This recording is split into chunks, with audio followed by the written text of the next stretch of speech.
ಈಗ ಚಿಕ್ಕಬಳ್ಳಾಪುರದಲ್ಲಿ ನಂದಿ ಬೆಟ್ಟ ಇದೆ, ಅದು ತುಂಬ ಫೇಮಸ್.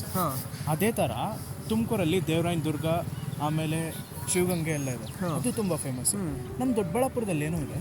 ನಮ್ಮ ದೊಡ್ಡಬಳ್ಳಾಪುರದಲ್ಲಿ ಏನೈತೆ ಅಂತ ಕೇಳ್ತಿದ್ಯಾ ತಾನೇ? ಬಾ ಇವಾಗ ತೋರಿಸ್ತೀನಿ ನಮ್ಮೂರಲ್ಲಿ ಏನಿದೆ ಅಂತ.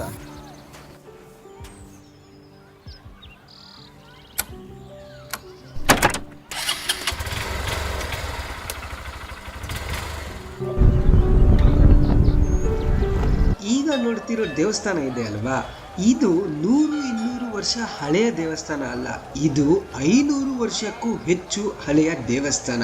ಈ ದೇವಸ್ಥಾನನ ಟಿಪ್ಪು ಸುಲ್ತಾನ್ ಕಟ್ಟಿಸ್ತಾನೆ. ಅದಕ್ಕೆ ನೋಡ್ಬೋದು ಈ ದೇವಸ್ಥಾನದ ಆರ್ಕಿಟೆಕ್ಚರ್ ಸ್ವಲ್ಪ ಮುಸ್ಲಿಮರ ದರ್ಗಾದ ಥರ ಇದೆ. ನೆಕ್ಸ್ಟು ಮಾಕ್ಲಿ ದುರ್ಗ. ಈ ಬೆಟ್ಟದ ಬಗ್ಗೆ ಹೇಳೋದೇ ಬೇಡ, ಯಾಕಂದರೆ ಟ್ರಕ್ಕಿಂಗ್ ಮಾಡೋವರಿಗಂತೂ ಇದೊಂದು ಸ್ವರ್ಗ ಅಂತಾನೆ ಅನ್ಬೋದು. ಮಗ ಓಡಾಡಿ ಹೊಟ್ಟೆ ಸಿತಾಯ್ತೋ, ಏನೋ ತಿನ್ನೋ ಕೊಡ್ಸೋ. ಹೊಟ್ಟೆ ಸಿತಾಯ್ತಾನೆ, ಬಾ ಇವಾಗ ಒಂದು ಹೋಟ್ಲಿಗೆ ಕರ್ಕೊಂಡು ಹೋಗ್ತೀನಿ, ಅಲ್ಲೇ ತಿನ್ನಿಸ್ತೀನಿ ಬಾ. ದೊಡ್ಡಬಳ್ಳಾಪುರಕ್ಕೆ ಬಂದು ಮಸಾಲೆ ದೋಸೆ ಆಮೇಲೆ ಚಿತ್ರಾನ್ನ ಮಿಸ್ ಮಾಡ್ಕೊಂಡ್ರೆ ಹೆಂಗೆ? ಬಂದು ಇಲ್ಲಿ ಹೊಟ್ಟೆ ತುಂಬ ಊಟ ಮಾಡಿಕೊಂಡು ನಮ್ಮೂರಿನ ನಾಗರಕೆರೆಗೆ ಹೋಗೋಣ. ಊಟ ತಿಂದಾದ್ಮೇಲೆ ಈ ಥರ ಇಲ್ಲಿ ಕೆರೆ ಹತ್ರ ಕುತ್ಕೊಳ್ಳೋದ್ರಲ್ಲಿ ಇರೋ ಮಜಾನೇ ಬೇರೆ. ಮತ್ತೆ ಇವಾಗ ಹೇಳು, ನಮ್ಮೂರಲ್ಲಿ ಏನು ಇಲ್ಲ ಅಂತ. ಲೇ, ದೊಡ್ಡಬಳ್ಳಾಪುರದ ಮಂಜಣ್ಣನ್ನೇ ಮರ್ತೋದ್ವಲ್ಲೋ.